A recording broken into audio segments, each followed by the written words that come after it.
जय मंगलम जय हर महादेव शिव हर हर हर हर महादेव हर।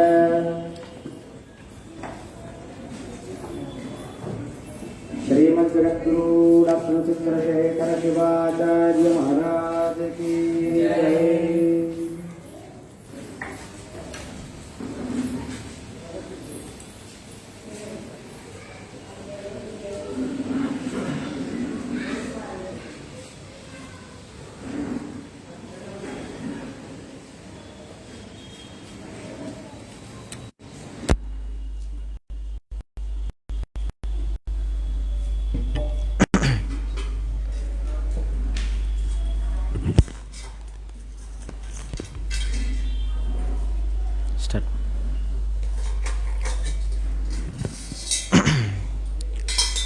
श्री गणेश शारदा गुरुभ्यो नमः। हरः ओम। पंचाननमुखोद्भूतान् पंचाक्षरमनोपमान् पंचसूत्रकृतो वन्दे पंचाचार्यान् जगद्गुरून्। विश्वेशलिङ्गसम्भूतं विश्वविद्याविबोधकम् विश्ववन्द्यं सदा वन्दे विश्वाराध्यं जगद्गुरुं। गुरवे सर्वलोकानां भिषजे भवरोगिणां निधये सर्वविद्यानां दक्षिणामूर्तये नमः। वागर्थाविव सम्पृक्तो वागर्थप्रतिपत्तये जगतः पितरौ वन्दे पार्वती परमेश्वरौ। या श्री स्वयं सुकृतिनां भवनेष्वलक्ष्मीः पापात्मनां कृतधियां हृदयेषु बुद्धिः श्रद्धा सतां कुलजनप्रभवस्य लज्जातां त्वां नतास्म परिपालय देवि विश्वम्। श्रीगुरुभ्यो नमः। हरः ओम। ओम भद्रं कर्णेभिः शृणुयामदेवाः भद्रं पश्येमाक्षभिर्यजत्राः स्थिरैरङ्गैस्तुष्टुवागुंसस्तनूभिः व्यशेम देवहितं यदायुः। स्वस्ति न इन्द्रो वृद्धश्रवाः स्वस्ति नः पूषा विश्ववेदाः स्वस्ति नस्तार्क्ष्यो अरिष्टनेमिः स्वस्ति नो बृहस्पतिर्दधातु। ॐ सहनाववतु सहनौ भुनक्तु सह वीर्यं करवावहै तेजस्विनावधीतमस्तु मा विद्विषावहै। ओम शांति शांति शांतिः। श्री श्री श्री अष्टोत्तर सहस्र जगद्गुरुलिंगैक्य वीरभद्र शिवाचार्य महास्वामी विरचित शिव पंचविंशति लीला शतकम्। अथ वृषभवाहन लीला। आधारोऽस्म्यहमद्य सर्वजगतां मां वोढुमन्यः क्षमा श्चिद्धर्मान्न हि विद्यते खलु ममेत्यालोच्य कालान्तकः। यावत्तं स्मरति स्म तावदखिलाश्चर्यग्रमोदावहाम् धृत्वा तुङ्गवृषाकृतिं पशुपतेर्धर्मो भवत्सोऽग्रतः धर्मो भवत्सोऽग्रतः। यच्चेर्षं प्रणवः ककुच्छ्रुतिशिरो वक्त्रं तु पञ्चाक्षरा रोमाणि स्मृतिमन्त्रतीर्थनिचयाः प्राणाश्च शैवागमाः। त्र्यङ्गं नादकले च बिन्दुरपि यत्पादाश्च वेदास्तथा शृङ्गे चादिरनादिरव्यवयवा रव्यवयवा षट्यस्य शास्त्राणि षट् षट्यस्य शास्त्राणि षट्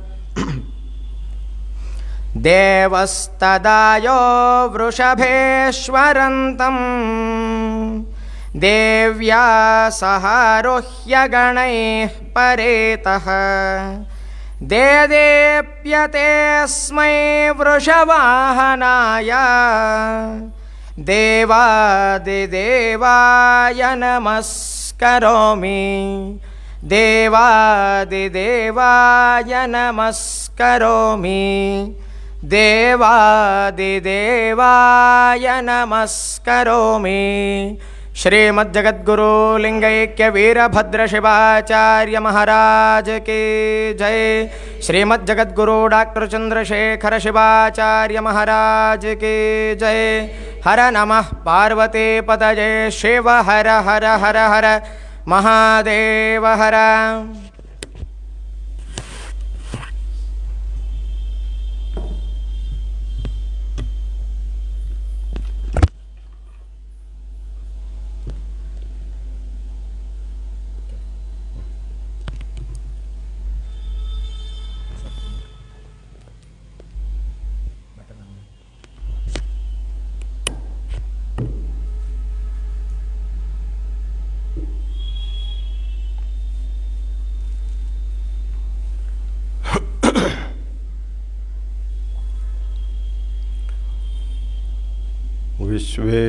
विश्वेशलिंगसंभूतं विश्वविद्याविबोधकं विश्ववन्द्यं सदा वन्दे विश्वाराध्यं जगद्गुरुम्।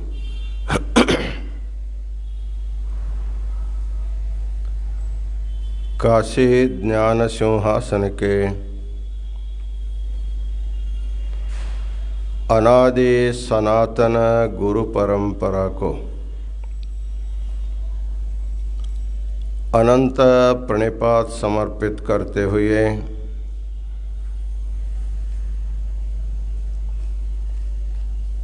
इस पवित्र चातुर्मास्य के उपलक्ष्य में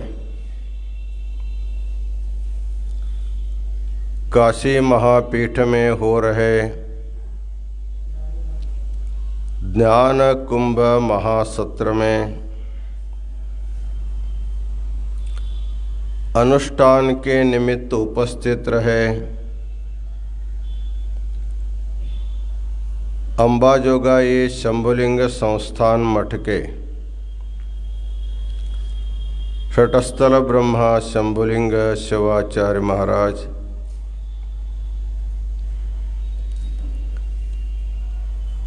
आज के इस महाज्ञान महाकुंभ में अत्यमूल्य धर्म संदेश प्रदान किए हुए तावरकेरे शिला मठ के षटस्थल ब्रह्म डॉक्टर अभिनव सिद्धलिंग शिवाचार्य महाराज,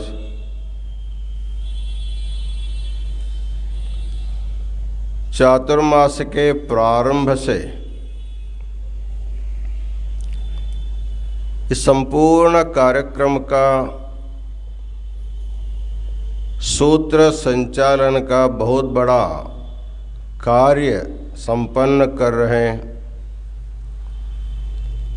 निगमागम नीरज भास्कर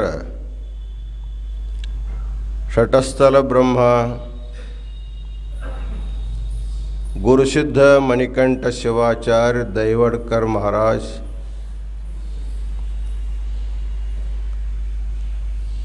काशी वीरशैव विद्वत संघ के समस्त विद्यार्थी गण और यात्रा के उपलक्ष्य में काशी आए हुए विविध प्रांतीय समस्त सद्भक्तगण और माताओं,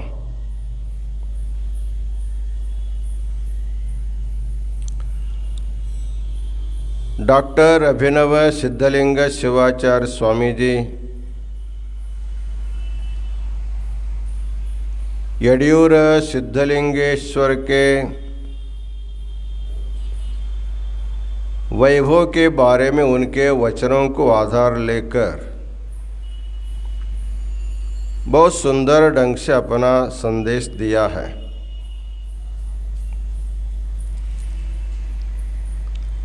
यड्यूर सिद्धलिंगेश्वर शिवयोगी अपने एक वचन में जगतगुरु रेणुकाचार्य जी का बहुत सुंदर ढंग से वर्णन भी किया है।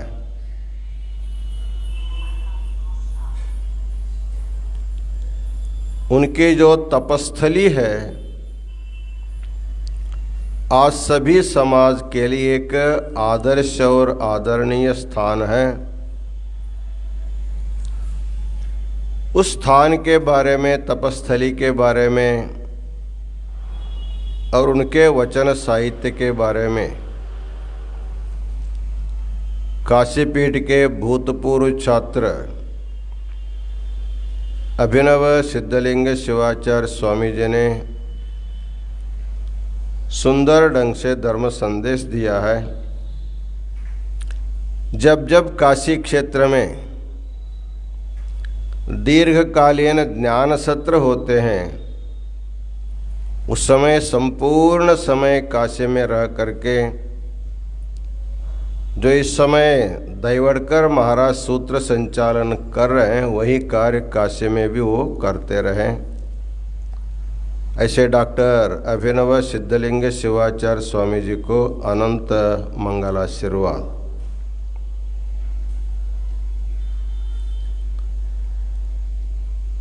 जगतगुरु वीरभद्र शिवाचार्य महास्वामी जी के द्वारा विरचित शिव पंचविंशति लीला शतकम में हम लोगों ने तांडव लीला के बारे में और उमा महेश्वर लीला के बारे में सुना है।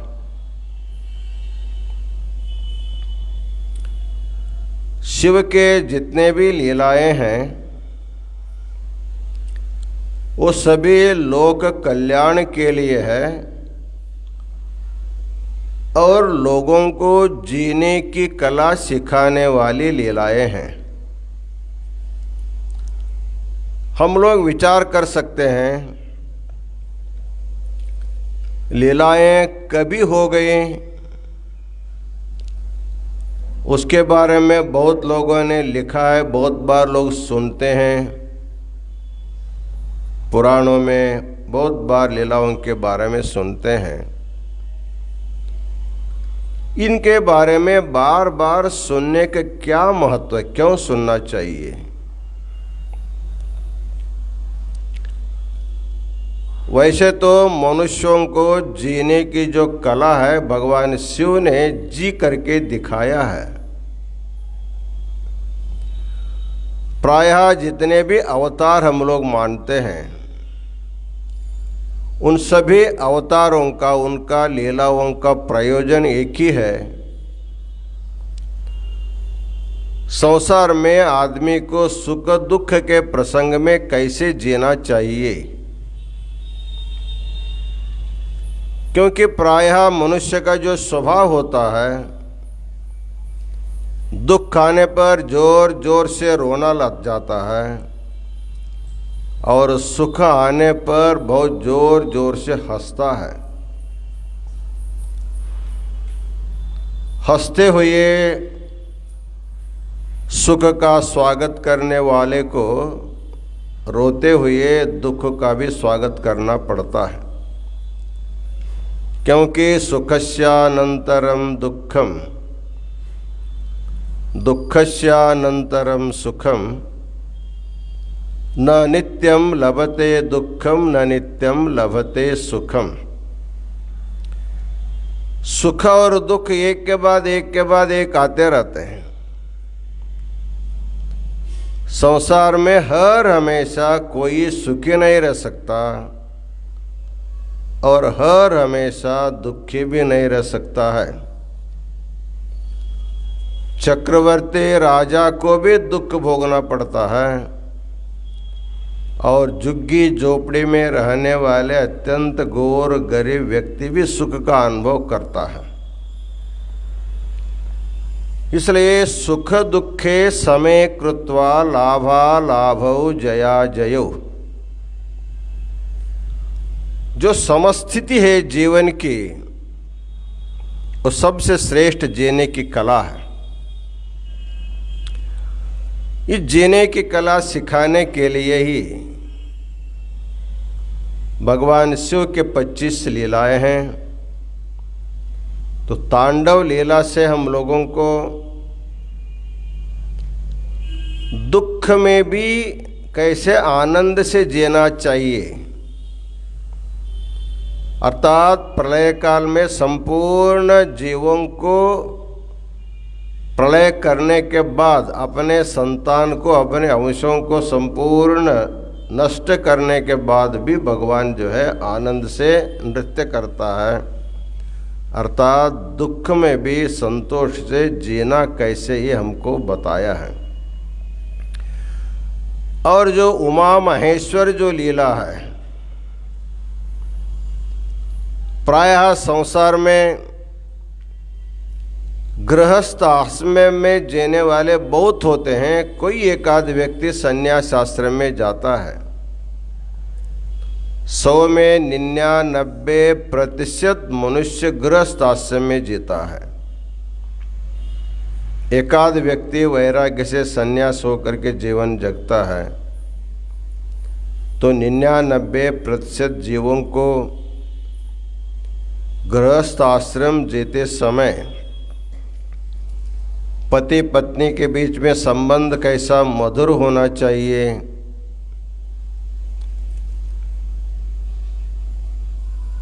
किसी भी प्रसंग को, परिस्थिति को किस तरह सहन करना चाहिए।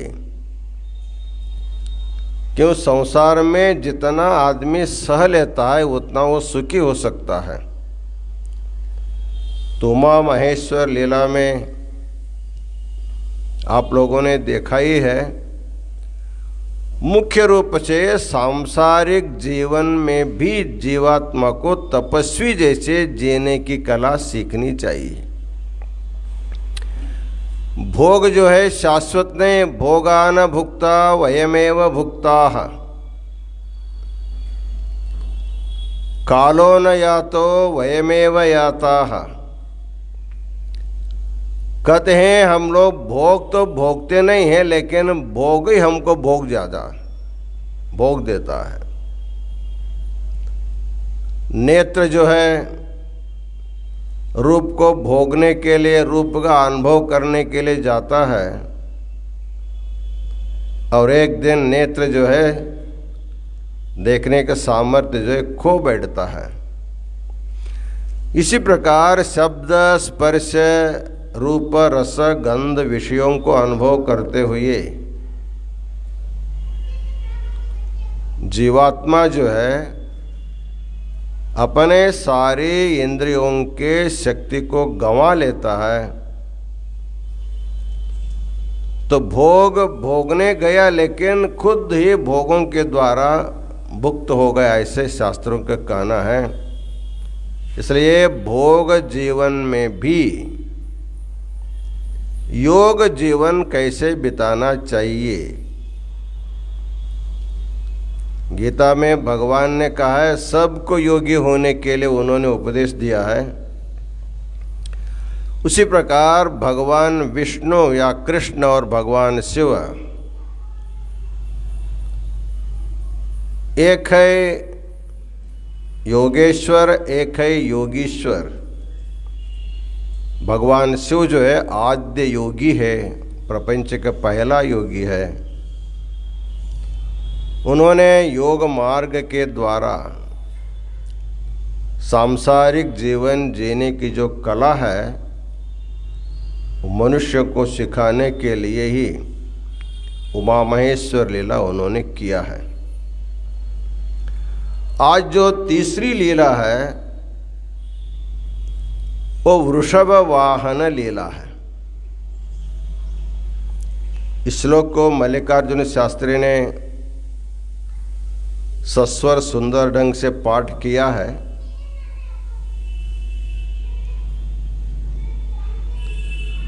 आधारोष्महमद्य सर्व जगताम मामूढ़ मन्य क्षमः।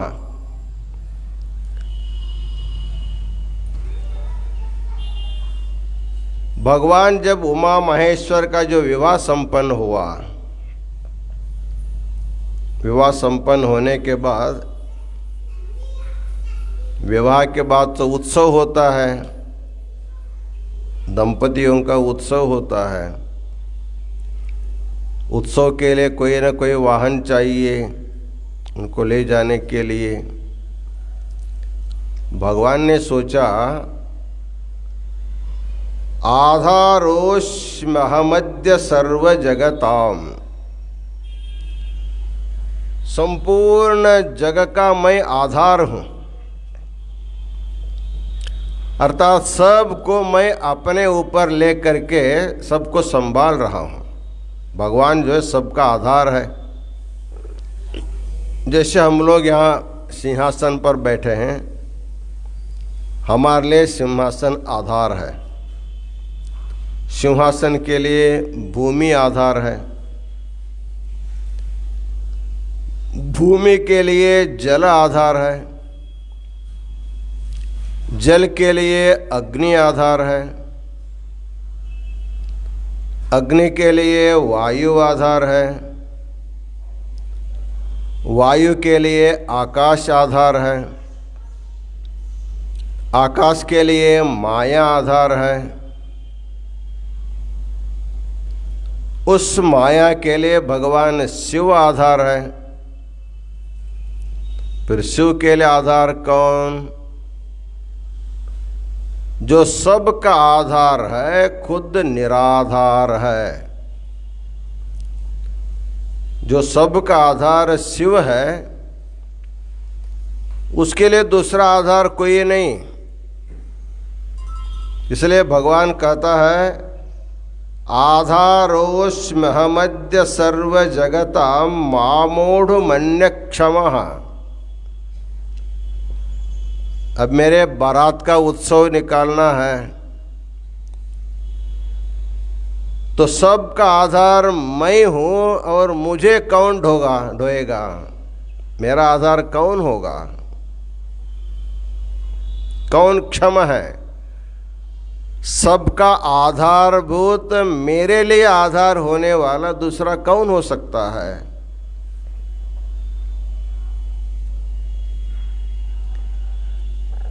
चिद्धर्मान नहीं विद्यते खलु ममे त्यालोच्य कालांतकः।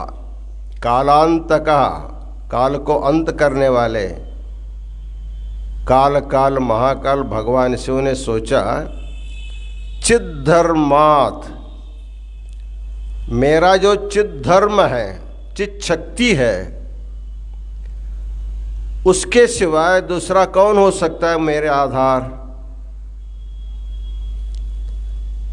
ऐसे जब भगवान चिंतन कर रहे थे,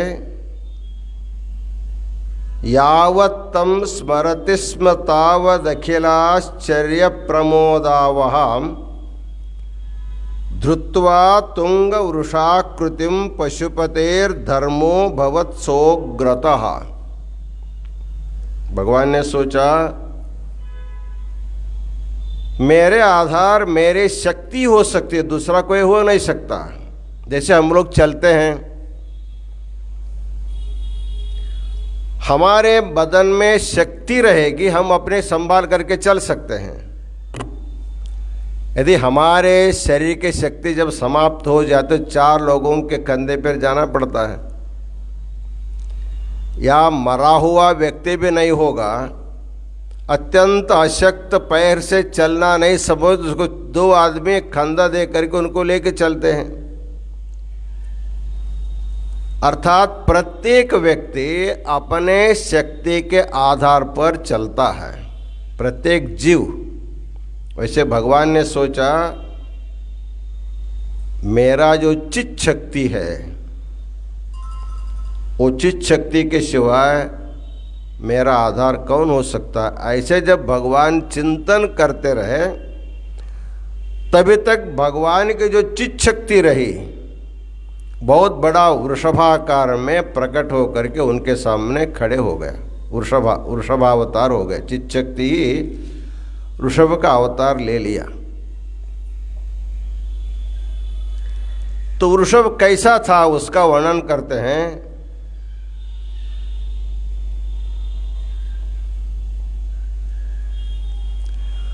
उसका जो मस्तक था वो मस्तक प्रणव से बना हुआ, प्रणव ही उसका मस्तक है। उस वृषभ का मस्तक जो प्रणव, और उसका जो कुबड़ा जो ककुद है उपनिषदों के द्वारा उसका ककुद बना हुआ है। प्राणाः शैवागमाः, उस वृषभ में जो प्राण है, जो भगवान के द्वारा उपदिष्ट अष्टाई जो शैवागम है वही उसके प्राण हो गए। और जो 4 वेद है उस वृषभ के 4 पैर बन गए। आदि और अनादि जो तत्व है वो उनके 2 सींग बन गए।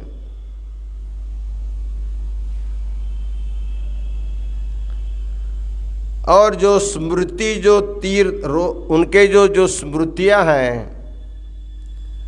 और संसार में जितने भी तीर्थ है वो सभी उनके शरीर के रोम रोम बन गए।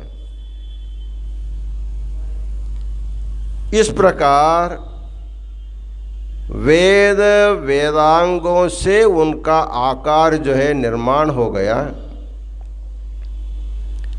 जब भगवान के सामने इस प्रकार का वृषभ खड़ा हो गया उस समय भगवान जो है देवस्तदा यो वृषभेश्वरम तम देव्या समारुह्य गणैः परीतः दे दीप्यते स्मै वृषवाहनाय देवादिदेवाय नमस्करोमि।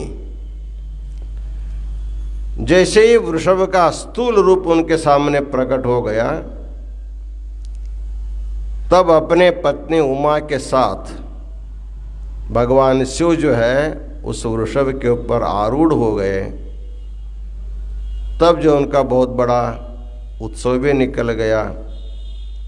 तब जो है भगवान कहने लगे वृषभ वाहन, ये उनकी लीला हो गई। ये तो इसका एक पौराणिक रूप हुआ। वृषभ वाहन ले लेके पौराणिक रूप हुआ। वस्तुतः वृषभ क्या है? जो भगवान के जो चित शक्ति रही वृषभ के रूप में प्रकट हो गई लीला करने के लिए, तो वस्तुतः वृषभ तत्व क्या है? वृषभ शब्द से अर्थ होता है जो श्रेष्ठ, जो सबसे श्रेष्ठ है उसी को वृषभ कहा जाता है। पुरुषर्षभ, पुरुषों में जो श्रेष्ठ होता है उसको पुरुषर्षभ कहा जाता है। वृषभ का अर्थ सबसे श्रेष्ठ। वैसे तो संसार में 4 पुरुषार्थ है, धर्म अर्थ काम और मोक्ष। इन 4 पुरुषार्थों में श्रेष्ठ पुरुषार्थ कौन सा? सब लोग हम बोलते हैं मोक्ष ही सर्वश्रेष्ठ पुरुषार्थ है, चरम पुरुषार्थ है, लेकिन शास्त्रकार कहते हैं सबसे श्रेष्ठ पुरुषार्थ धर्म है, क्योंकि वो नहीं रहेगा तो आगे कुछ मिलता है नहीं। धर्म है तो अर्थ मिलता है, धर्म है तो काम मिलता है, धर्म है तो मोक्ष मिलता है। धर्म नहीं है तो अर्थ भी नहीं मिलेगा, काम भी नहीं मिलेगा, मोक्ष तो मिलना मुश्किल ही है। इसलिए बाकी सभी पुरुषार्थों के लिए जो मुख्य पुरुषार्थ है उसका नाम धर्म है। तो भगवान वृषभ वाहन हो गए।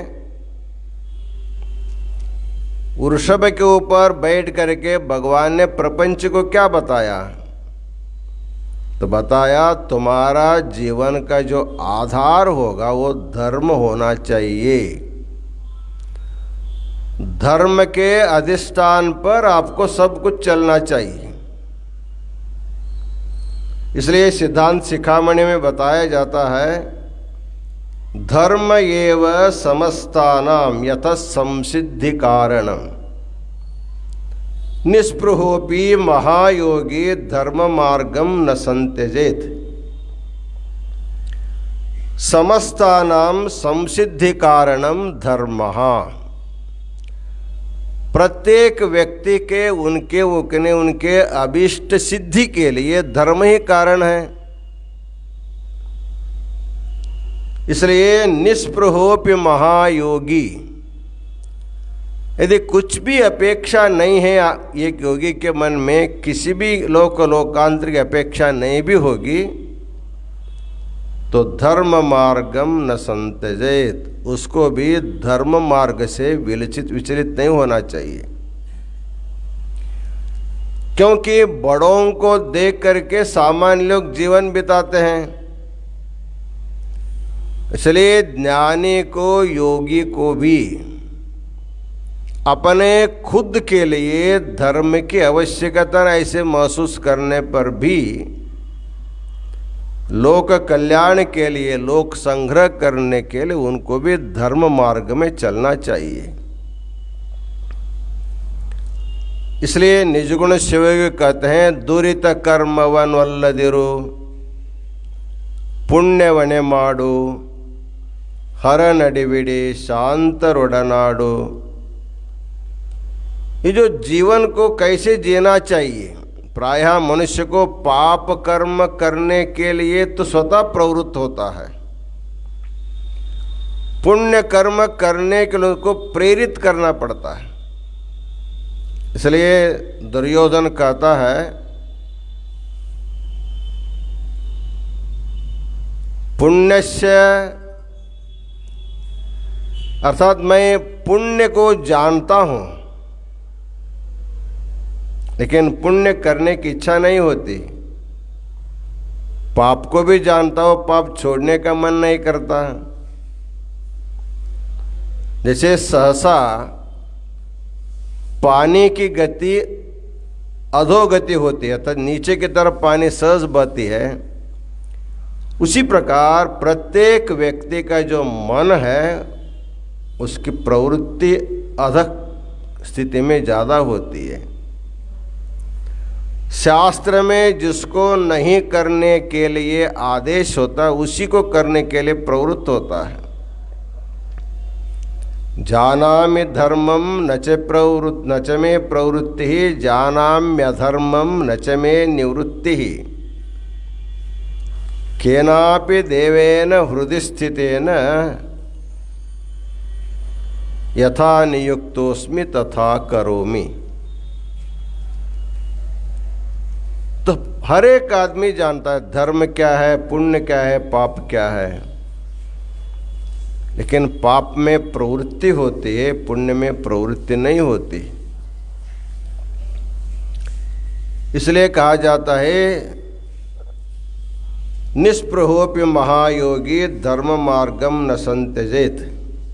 और भी कहते हैं, ज्ञानामृतेन तृप्तोपि योगी धर्मम न संत्यजेत। आचारम महताम दृष्ट्वा प्रवर्तन्ते ही लौकिकाः। बड़ों के आचार विचार देख करके सामान्य लोग चलते हैं। इसलिए ज्ञानामृतेन तृप्तोपि योगी धर्मम न संत्यजेत। धर्म सभी जीवों का जीवन का आधार होना चाहिए, क्योंकि हमको सुख देने वाला धर्म ही है।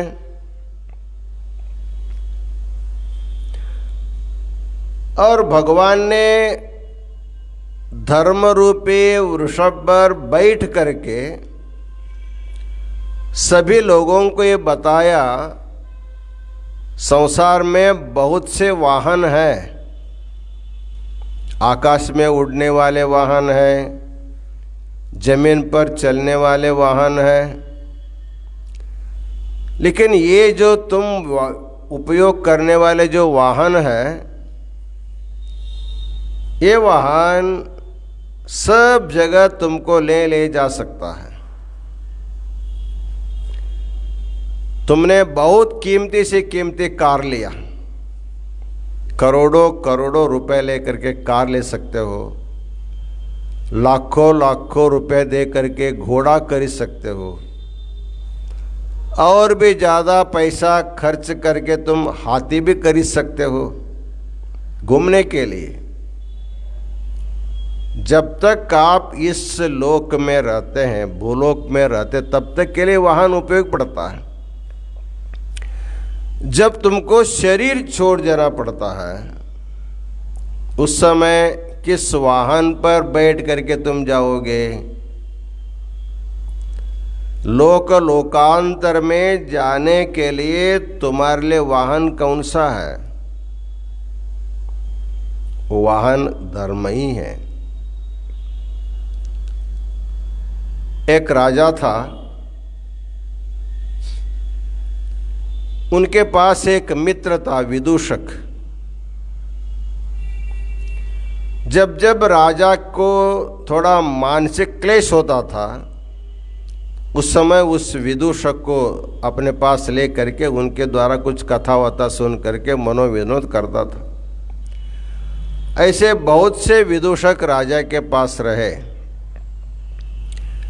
लेकिन उस विदूषकों में एक विदूषक ऐसा था, राजा को अत्यंत प्रिय था, लेकिन विदूषक को जो करना चाहिए वो करता नहीं। उसको कथा भी याद नहीं है, कुछ बोलने भी नहीं आता, केवल राजा के साथ बैठना, खाना पीना करता था, मजा करता था। एक दिन राजा ने उस विदूषक को बुलाया, अरे मैं तुम्हारे ऊपर बहुत प्यार करता हूँ, लेकिन तुम मुझे आनंद होने के लिए कुछ भी नहीं बताते हो, कुछ कथा वथा प्रसंग नहीं बताते हो। थोड़ा सीख के आओ, पढ़ के आओ, एक दिन बताओ हमको। कितने बार बोलने पर भी वो नहीं सुना, सुधरा नहीं। राजा ने एक लकड़ी का तख्ता बनाया था, उसके ऊपर पेंटर के द्वारा बहुत सुंदर अक्षरों में एक बोर्ड लिखा था। उसमें लिखा था मूर्ख शिखामणि। तो उसको एक दिन बुलाया, कहते हैं ना, मूर्खस्य नास्ति औषधम। सबके लिए उपचार सामग्री होते, लेकिन मूर्ख को उपचार करना संभव नहीं है। उन्होंने कहा, मैं जितने बार बोलने पर भी तुम सुधरते नहीं हो, इसलिए इधर आओ। ऐसे बुला करके उनके गले में वो मूर्ख शिखामणि बोर डाल दिया। उन्होंने देखा, महाराज मैं आपकी दृष्टि में मूर्ख हो सकता हूं, क्योंकि आपके वचन नहीं सुनता हूं, इसलिए आप मुझे मूर्ख बता सकते, लेकिन मुझे मूर्ख शिखामणि क्यों कहा? मूर्ख शिखामणि का अर्थ होगा जो सबसे बड़ा मूर्ख। आपने मुझे सबसे बड़ा मूर्ख कैसे कैसे निर्णय किया, इसके लिए बताइए। महाराज ने कहा, देखो मेरे दृष्टि में हमारे राज्य में रहने वाले सभी लोगों की अपेक्षा तो ज़्यादा मूर्ख होने के कारण मैं तेरे गले में मूर्ख शिखामणि बोर्ड लगाया हूँ। यदि तुम्हारी दृष्टि में तुमसे भी बड़ा मूर्ख यदि कोई मिलेगा, उसके गले में बोर्ड डाल करके तुम मुक्त हो जाओ। विदुषकों को अच्छा लगा, चलो कोई एक आध मिल जाए तो उसके गले में डाल करके मुक्त हो जाऊं। राजा से कहा, महाराज जी मुझे थोड़ा देश पर्यटन करना होगा, इसलिए पैसा का इंतजाम कीजिए। राजा तो राजा ही था, उसके पास कमी क्या है? तुमको घूमने के लिए कितना पैसा चाहे उतना पैसा ले, आराम से पूरे देश भर में घूमो और ढूंढो, तुमसे ज़्यादा मूर्ख कोई मिलता है तो ढूंढो, ढूंढ करके उसे गले में तुम डालो और पैसा ले करके अपना देश में, अन्य देशों में, सब देश में घूमता रहा, गांव गांव में, घर घर में जा करके पूछता भी था, आपके घर में कोई मूर्ख है क्या? आपके घर में कोई मूर्ख है क्या? मूर्ख होने पर भी खुद को मूर्ख कौन मानता है? छोटे छोटे बच्चों को बता तो मूर्ख है कि वो नहीं, कुछ भी नहीं आता, फिर भी नहीं, वो मानेंगे नहीं। तो पूरा देश विदेश में घूमा, साल 2 साल 4 साल 5 साल तक घूमा, घूम करके वापस अपने राज्य में आया। आने के बाद उस समय राजा जो है अस्वस्थ होकर के बिस्तर पर लेटा था। वैद्यों ने कहा था, महाराज अब आपका आयु बहुत कम है, थोड़े ही दिन में आपको शरीर छोड़ के जाना पड़ेगा, आपको मृत्यु आएगी, दवा कोई काम नहीं करता है, केवल भगवान का स्मरण करो, अंतिम में जो भी करना तुम कर डालो। तब राजा इतना चिंतित हुआ था, मरण कब होता है किसी को मालूम नहीं, इसलिए निश्चिंत रहते हैं। जब मृत्यु फलाना दिन आने वाला इसे समझ में आने के बाद आदमी को कैसे निश्चिंतता आ सकती, बहुत चिंता सबको होती है। वैसे राजा उदास हो करके, खान पान छोड़ करके, अत्यंत दुखी मन से सोया था। उस समय विदूषक आया। राजा ने देखा इसके गले में जो बोर्ड था वैसे ही था, वो बोर्ड वैसे ले आया। राजा को थोड़ा समाधान हुआ, चलो मैं जो इनको मूर्ख शिखामणि करके जो बोर्ड डाला था, इनको इनसे बड़ा मूर्ख तो मिला नहीं। गले में बोर्ड जैसे के वैसे ले आ रहा है, तो मैं जो इनको निर्णय किया था वो सही है।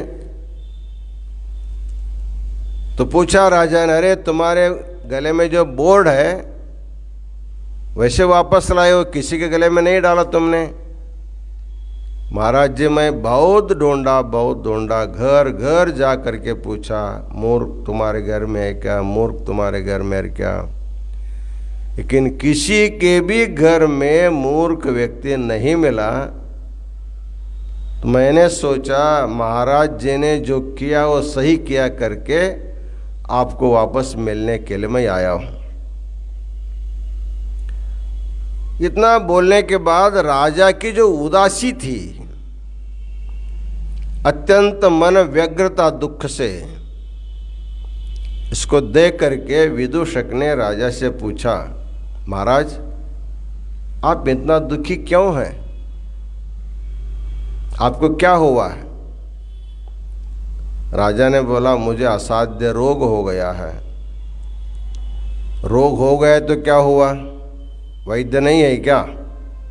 एक से बढ़कर एक वैद्य को बुलाओ, दवा ले लो, तुरंत स्वस्थ हो जाओ। राजा ने कहा कि बड़े से बड़े वैद्य भी आए, दवा भी दिए, लेकिन किसी की दवा का उपयोग नहीं हुआ।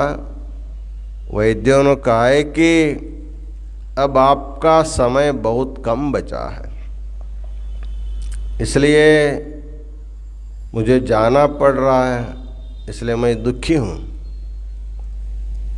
तो विदूषक तो भोला भाला था, उन्होंने पूछा, महाराज जी आप जा रहे हैं तो कैसे जाएंगे आप? क्या घोड़े पर जाएंगे? अच्छा से अच्छा घोड़ा तैयार किया है क्या? क्या हाथी पर जाएंगे? हाथी सजा के रखा है क्या? अत्यंत श्रेष्ठ 4-5 घोड़ों का रथ तैयार किया है क्या? राजा बोला, जहाँ मुझे जाना है वहाँ हाथी के ऊपर जा नहीं जा सकते, वहाँ घोड़े के ऊपर बैठ करके नहीं जा सकते, वहाँ किसी प्रकार का रथ पर बैठ करके नहीं जा सकते। और संसार में रहने वाले जितने भी वाहन हैं उनमें से कोई वाहन मुझे वहां तक नहीं ले जा सकता। विदूषक ने पूछा, अरे महाराज जी, बहुत आश्चर्य है, जाने के लिए आप तैयार हैं और वाहन की व्यवस्था नहीं है। जहाँ आपको जाना है वहाँ न घोड़ा जाता है, न गाड़ी जाती है, न हाथी जाते हैं, न आदमी मनुष्य उसको कंधे पर नहीं ले जा सकता है। तो कहाँ जा रहे हैं आप? जा रहे हैं, वो स्थान कहाँ है, कहाँ जा रहे हैं? उन्होंने कहा, यही मुझे मालूम नहीं। विदूषक ने कहा, महाराज जी, जाने के लिए तैयार है, कहाँ जाना ये भी आपको मालूम नहीं और कैसे जाना ये भी आपको मालूम नहीं है, फिर भी जाने के लिए तैयार है। तो मेरे दृष्टि में मुझसे बड़ा मूर्ख आपके सिवा दूसरा कोई नहीं हो सकता। ऐसा कौन मूर्ख होगा जाने के लिए तैयार हो करके कहाँ जाना मालूम नहीं, कैसे जाना मालूम नहीं है? तो आपके बात सुनने के बाद मुझे ऐसा लगता है कि एक बोर्ड जो मेरे गले में वो आपके गले में शोभा देने वाली है। विदूषक ने अपने गले से बोर्ड निकाला, राजा के गले में डाल दिया। जैसे ही राजा के गले में बोर्ड पड़ा, आयु भी समाप्त हो गया था, मर गया। तो जाते समय मूर्ख शिखामणि बोर्ड ले करके राजा को जाना पड़ा। लेकिन ये केवल एक राजा की कथा नहीं है, ये हम सब लोगों की कथा है। इसलिए निजगुण शिव कहते, अज्ञान यल्लवे जीवन निनगे सुज्ञान यंदु करेवरे। कहते हैं, जीवात्मा तो अज्ञानी है। जिस तत्व को तुमने जाना नहीं है, जिसको जानने के लिए तुम मानव जन्म में आया था, उसको जाना नहीं है, तो अज्ञानी के सिवा दूसरा कौन हो सकता है? इसलिए हम लोगों को जब जाना है, जाने के लिए वाहन की जरूरत होती है।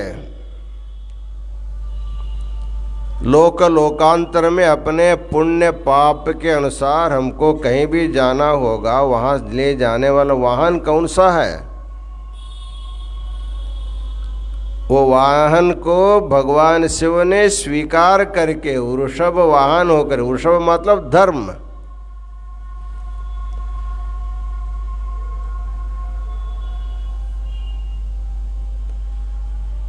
अमर कोश में अमर सिंह ने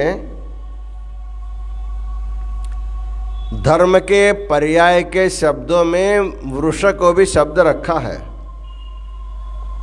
वृष का मतलब वृषभ, वृषभ भी धर्म का पर्याय है। तो भगवान कहते हैं, देखो मैं जैसे हमेशा हमेशा धर्म के ऊपर आरूढ़ रहता हूं, तुमको भी सद्गति पाने के लिए तुम लोगों को भी हमेशा धर्म के ऊपर आरूढ़ रहना चाहिए, क्योंकि तुमको लोकांतर में ले जाने वाला धर्म ही ले जा सकता, दूसरा कोई नहीं ले जा सकता।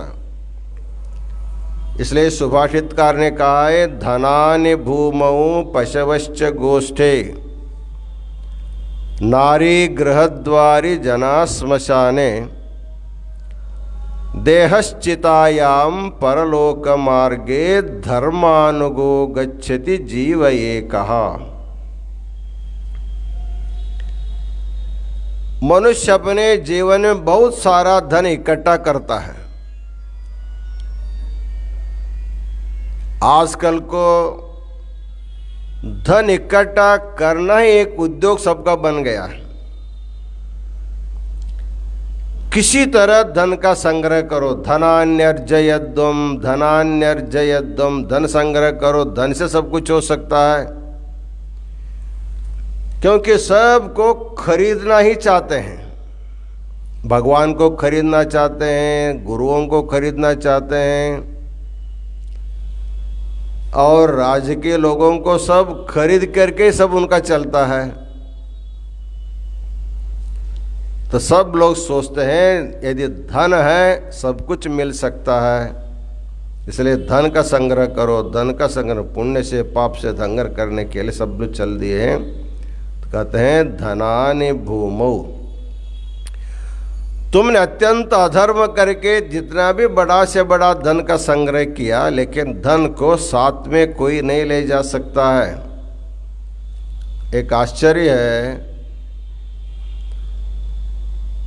साथ में नहीं ले जा सकते फिर भी इतना संग्रह करते हैं। यदि सचमुच ले जाने की व्यवस्था होती, संपत्ति को ले जाने की व्यवस्था रहती, आदमी किसी को कुछ भी नहीं देता था, ना पत्नी को देता था, ना बच्चों को देता था, ना किसी को देता, सब अपने लिए रख जाता था। तो भगवान ने व्यवस्था किया है, तुम संपत्ति लेकर के नहीं जा सकते। धनानि भूमौ पशवश्च गोष्ठे, प्राचीन काल में पशु संपत्ति बहुत कमाते रहे, हजारों हजारों गाय रखते रहे, लेकिन मरते समय गाय का दान करके जो पुण्य होगा उसी को ले जा सकते, लेकिन गाय को नहीं ले जा सकते। वृषभ का इसलिए महत्व एक बताया है, 1000 गोदान करने से जो पुण्य मिलता है, एक वृषभ का दान करने से उतना पुण्य मिलता है। इसलिए गोदान में वृषभ दान का अधिक महत्व बताया गया है। इसलिए पशुओं को संग्रह करने से सद्गति नहीं होती, पशुओं को दान करके पुण्य कमा सकता है।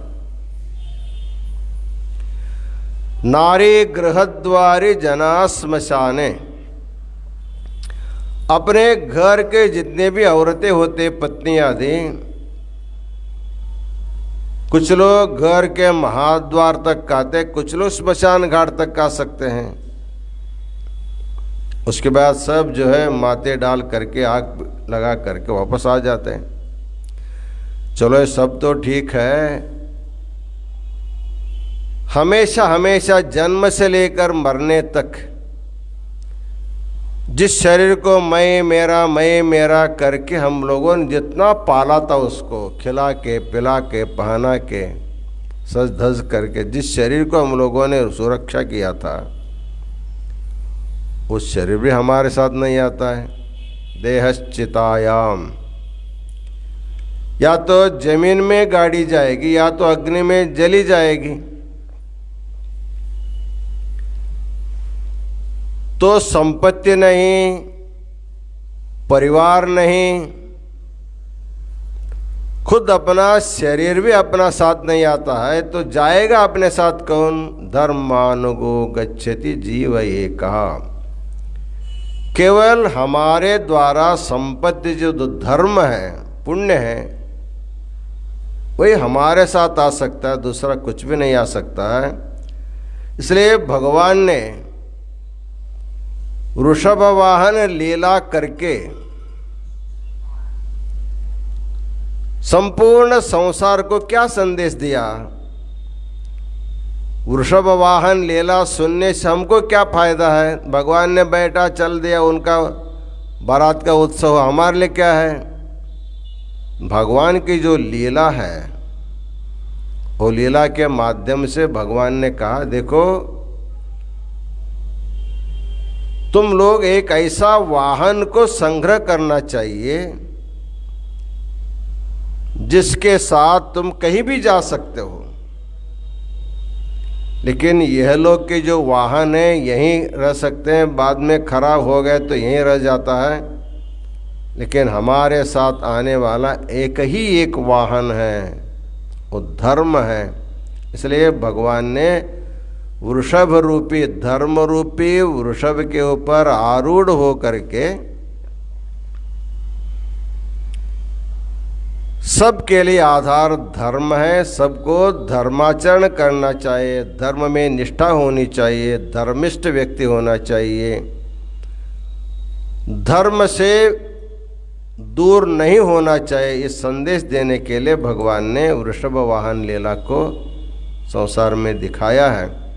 इसलिए भगवान वृषभ वाहन भगवान को स्मरण करते हुए लीला के द्वारा उन्होंने जो तत्वबोध हमको दिया है उसको शाश्वत रूप से स्मरण रख करके हर एक व्यक्ति को धर्म मार्ग में चलना चाहिए। इन्हीं वचनों के साथ आज का आशीर्वचन पूर्ण करते हैं। ओम शांति शांति शांति।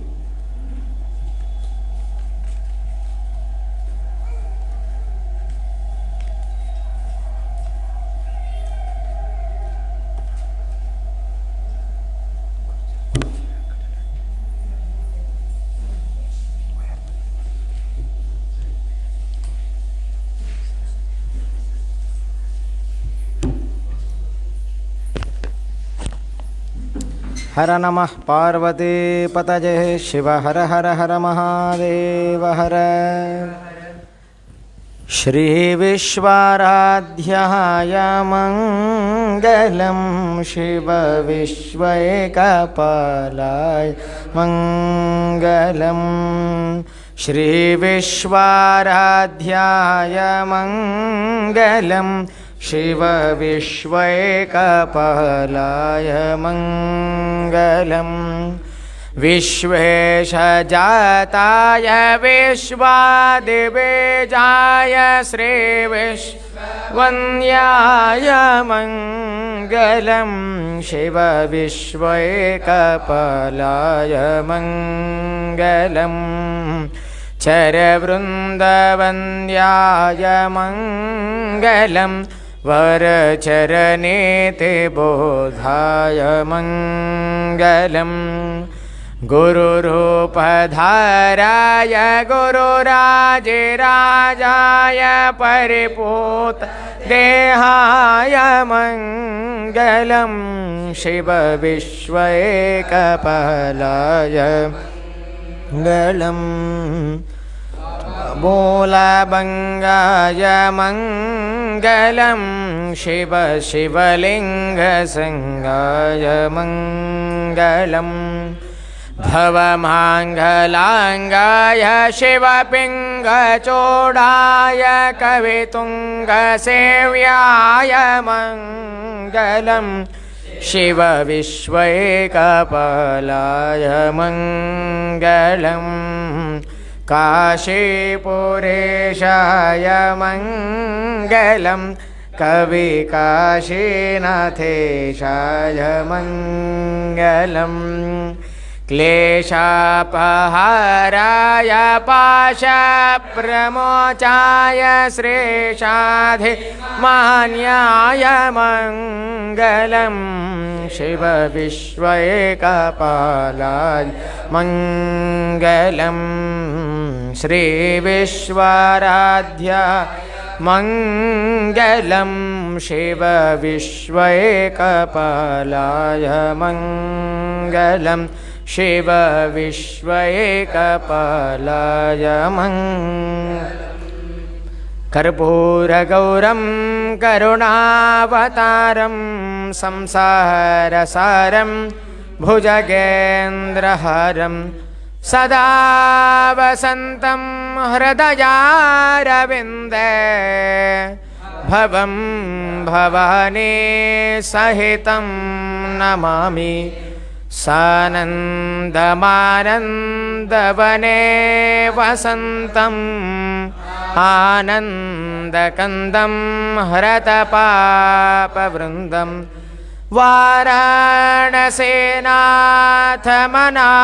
वाराणसीनाथमनाथनाथं श्रीविश्वनाथं शरणं प्रपद्ये श्रीविश्वनाथं शरणं प्रपद्ये विश्वेशलिङ्गसम्भूतं विश्वविद्याविबोधकं विश्ववन्द्यं सदा वन्दे विश्वाराध्यं जगद्गुरुं विश्वाराध्यं जगद्गुरुं जयमङ्गलं जय हर नमः पार्वतीपदये शिव हर हर हर हर महादेव हर श्रीमद्जगद्गुरु पंचाचार्य महाराज के काशी विशालाक्षी अन्नपूर्णा समेत विश्वनाथ भगवान